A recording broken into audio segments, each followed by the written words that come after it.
Olá pessoal, vamos então para o nosso derradeiro módulo em relação a identificarmos aí sim um tratamento de risco, que é a última etapa desse macro processo de gerenciamento de riscos, ok?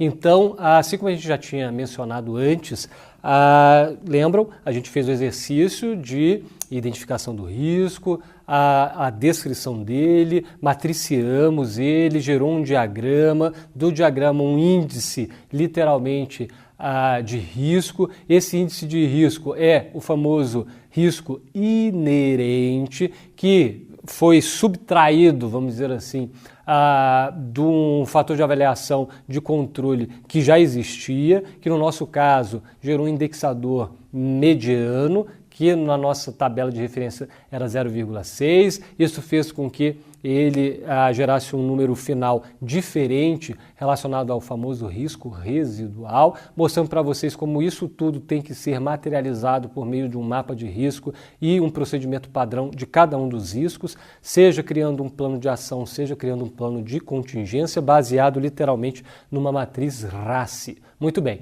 então naquela nossa simulação o risco inerente era 20, o fator de avaliação de risco 0,6 como indexador gerou um risco residual de 12. Então na tela aí aparece justamente aonde estaríamos colocados.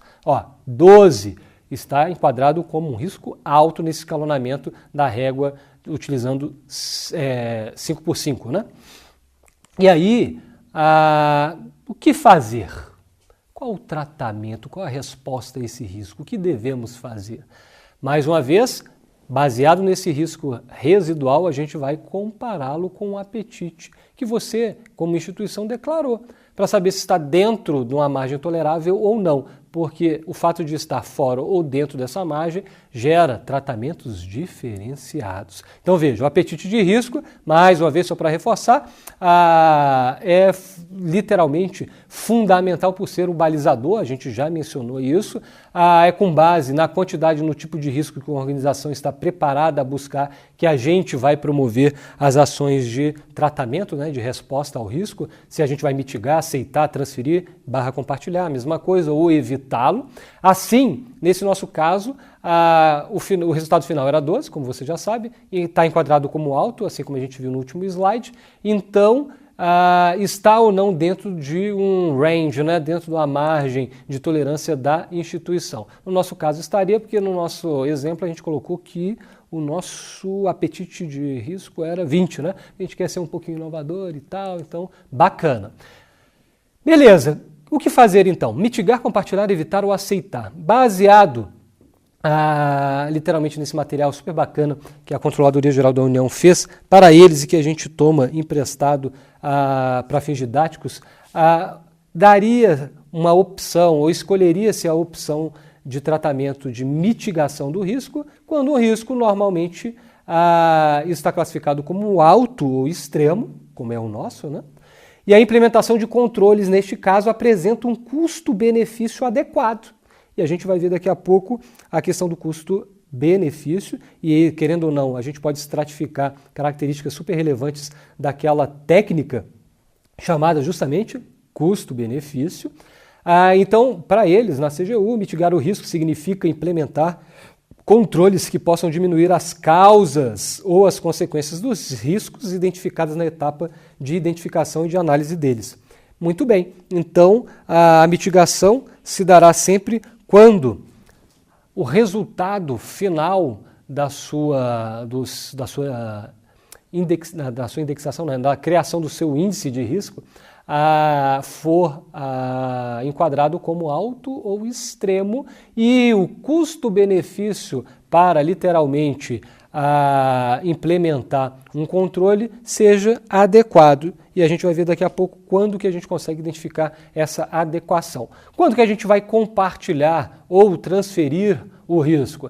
Justamente quando é classificado também como alto extremo, mas infelizmente a implementação do controle não apresenta um custo-benefício adequado. Então pode-se compartilhar o risco por meio da terceirização ou da apólice de seguro, por exemplo, vai ter que compartilhar com alguém. E aí, eventualmente, quando já se falou até ali, né, a apólice de seguro, existem vários tipos de seguro que acabam minimizando um pouco um determinado cenário e que querendo ou não, acaba proporcionando esse compartilhamento. E aí, entre esses vários, eu chamo a atenção do famoso seguro D&O, né? Directors and Officers, esse seguro de responsabilidade civil. Para algumas situações, é uma maneira de você compartilhar, querendo ou não, o risco, e nesse caso, o risco da tomada de decisão. Muito bem. Quando que a gente deve evitar o risco? Normalmente, quando classificado como alto extremo, e a implementação de controles apresentar um custo muito elevado, chegando a inviabilizar a sua mitigação ou, eventualmente, a impossibilidade de compartilhar o risco com alguém. E aí, para a CGU, evitar significa literalmente cortar pela raiz, encerrar o processo organizacional. Nesse caso, como está colocado aí na tela para vocês, essa opção deve ser aprovada, no caso, por um comitê de gestão estratégica, porque realmente é uma medida extremamente drástica, a eliminação, ok? Porque se corta na fonte. Mais uma vez, aqui um parâmetro de referência em relação ao tratamento do risco. Por fim, quando que você vai aceitar um risco?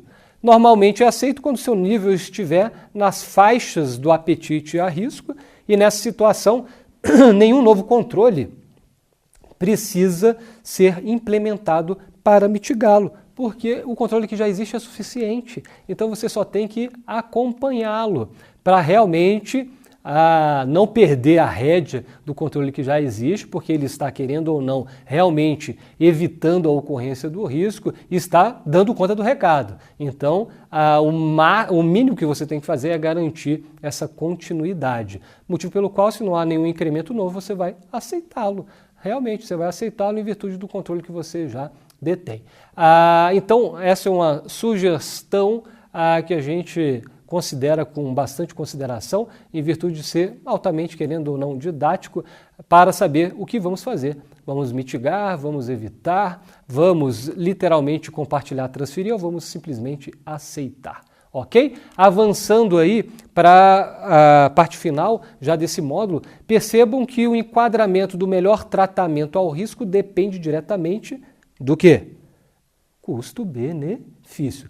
Seja quantitativo ou qualitativo, como a gente já abordou lá na técnica chamada custo-benefício. E aí, eu chamo a atenção para vocês quanto ao aspecto quantitativo, porque é uma avaliação de custos totais esperados, ponderados com os benefícios totais esperados. E quando fala em esperados, já sabe muito bem, né? Está a probabilidade envolvida, e aqui eu volto a colocar aquela simulação que tratamos em módulos anteriores, só para deixar evidente mais uma vez, para vocês não esquecerem em definitivo, dessa questão do custo esperado e do benefício esperado, porque eventualmente, às vezes, o benefício esperado pode ser superior ao que você eventualmente levaria a escolher, em virtude de um efeito de certeza, como a gente já simulou anteriormente. Avançando, esse custo-benefício qualitativo, a gente sabe muito bem que não se precifica, e sim se avalia as relações aí de concessões, né, de compensações, os famosos trade-offs entre os diferentes custos e os diferentes benefícios. Aqui a gente reitera mais uma vez a mesma pegada já colocada anteriormente na perspectiva de Mankiw, o super mega macroeconomista, que acaba literalmente nos ensinando justamente essa perspectiva de trade-off. E que a gente vai exemplificar para o nosso caso em concreto já a partir do próximo slide. Veja, por exemplo que a gente usou nessa nossa exemplificação desde o outro módulo, percebo que as duas ações que a gente propôs na matriz de riscos, que foi colocado literalmente num mapa e que foi gerado um plano, vamos dizer assim, um procedimento padrão para ele, que era promover diálogo público e entender a potencialidade de limitação do mercado, possui um custo relativamente baixo, ou seja, adequado, o que poderia, eventualmente, por óbvio, ajudar para darmos o tratamento de mitigação do risco, pois diretamente o dispêndio financeiro é apenas para a realização da sessão pública. O resto são dispêndios ordinários da formação da própria equipe e que não seriam, vamos dizer assim, destacados para essa situação. E da forma qualitativa, já que estamos falando da questão dos trade-offs, as ações proporcionam, os trade-offs, perdão, que essas ações proporcionam. Quais são essas ações? Promover um diálogo público, entender a potencialidade e as limitações do mercado, são atrativas. Quais são? Alocação de tempo de equipe técnica na elaboração dos quesitos, participação numa sessão pública, estudos analíticos, versus a realização das atividades finalísticas atribuídas para a área demandante. Ou seja, esse é o grande trade-off. Poxa, vai implicar literalmente de um lado da balança em a alocação de tempo realmente da equipe técnica, que vai ter que elaborar quesitos, isso vai implicar em custo de tempo também na participação da sessão, em despender tempo, dedicação e estudos analíticos, mas de outra parte vai gerar um outro ponto maravilhoso que compensa todo esse esforço, que é literalmente o quê? A realização de atividade finalística. Você não quer acessar um novo mercado, isso pode te proporcionar esse novo mercado. E esse novo mercado vai implicar em você exercer a sua atividade finalística. Então, é tudo uma questão de compensação. E esses trade-offs, como diz Mankiw, são fundamentais. As boas decisões só são realizadas quando todos os trade-offs são colocados à sua disposição. E aí, um custo de oportunidade é fundamental para você saber qual a melhor opção a seguir.